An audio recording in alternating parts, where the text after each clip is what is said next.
আসসালামু আলাইকুম। স্ক্রিনে হয়তো আপনারা দেখতে পাচ্ছেন একটা ছবি, যে ছবিটা আবির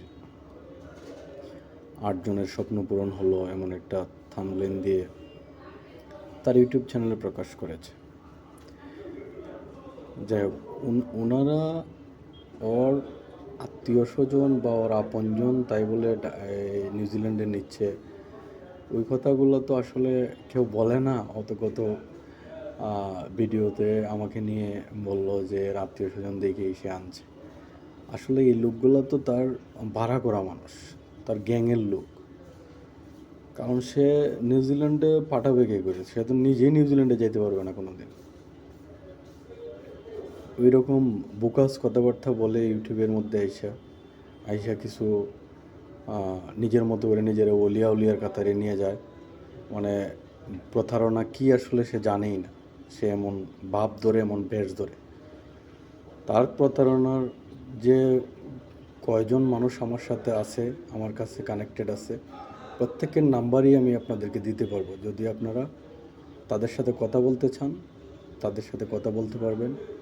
এবং তার নামে এবং তার ভাই আশিক, যিনি এনজেড বাংলাদেশ নামে ইউটিউব চ্যানেল চালান, তারা দুই ভাইয়ের নামে ওয়ারেন্ট আছে, এমন অনেক মামলা আছে। যা তাদের নামে ওয়ারেন্ট ইস্যু আছে, এরকম মামলা আছে। তারা তো পলাতক। তারা এই ইউটিউব চ্যানেল ছাড়া তাদের আর জায়গা নাই কোথাও কথা বলার মতো। কোথাও জায়গা নাই। মানুষের যেখানেই পাবে সেখানেই পিটাবে ধরে। এত মানুষের কাছ থেকে সে এত টাকা নিছে, এত পরিমাণের জালিয়াতি প্রতারণা করছে। তারপরও নির্লজ্জের মতো, বেহায়ার মতো ইউটিউব চ্যানেলে আইসে আবার বড় বড় কথা বলে। এর মতো নির্লজ্জ আর এত মানে কি বলে এটারে, মানে এত নিকৃষ্ট মানুষ আমি আমার জীবনে আর দেখবো কি না জানা নাই। এত নিকৃষ্ট এবং এত নির্লজ্জ মানুষের, তার নামে একাধিক মামলা আছে। আমি বারবার বলতেছি, একাধিক মামলা আছে এবং প্রত্যেকটা মামলার কপি আমার কাছে আছে।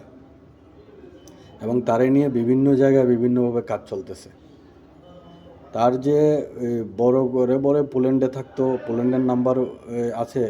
আপনারা একবার ওনাকে প্রশ্ন করেন যে পোল্যান্ডে আমি একটু ডাইরেক্ট কথা বলবো, ডাইরেক্ট নাম্বারে, বা নিউজিল্যান্ডের ডাইরেক্ট নাম্বারে আমি কথা বলবো।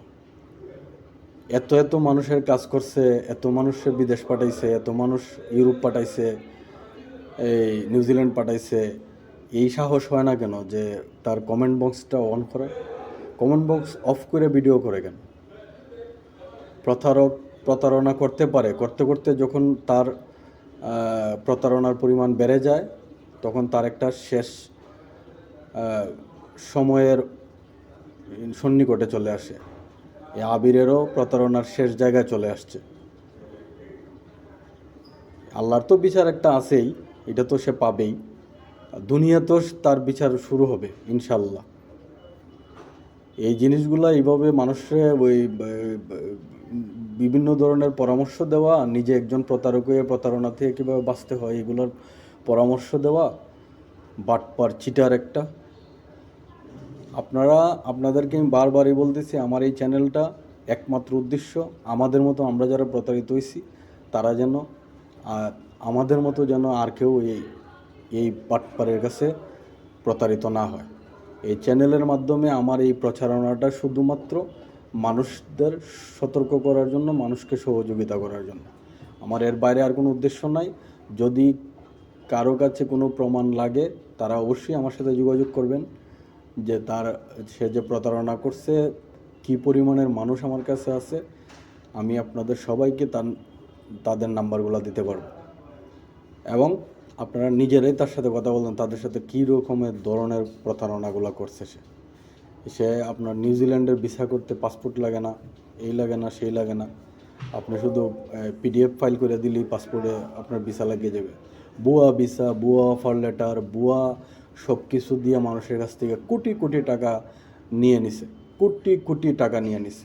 এই গত কিছুদিনে আমি অন্তত 1 থেকে 1 কোটি 20 লাখ টাকার মতন আমি মানুষদের কাছ থেকে আটকাইতে পারছি। এখন চিন্তা করেন সেই 4-5 বছরে কত কোটি টাকা মানুষের কাছ থেকে নিছে। একটার পর একটা ব্যাংক অ্যাকাউন্ট বদলাইতেছে, একটার পর একটা ব্যাংক অ্যাকাউন্ট বদলাইতেছে, বিভিন্ন নামে ব্যাংক অ্যাকাউন্টে টাকা নিতেছে, আবার ইউটিউবে এসে বড় বড় কথা বলে। যাই হোক, এর দৌড় ইউটিউব পর্যন্তই। এর আর এর বাই দুজনের নামে মামলা আছে, মামলা চলমান আছে, কিছু মামলা ওয়ারেন্ট আছে, ওয়ারেন্ট ইস্যু হয়েছে। এখন এই সব জালিয়াতির প্রতারণার একদিন তো শেষ হবে, আমরা সেই একদিনের অপেক্ষায় আছি। ইনশাল্লাহ সেই একদিনটাও আল্লাহ খুব তাড়াতাড়ি আমাদের কাছে দিয়ে দিবে। আসসালামু আলাইকুম।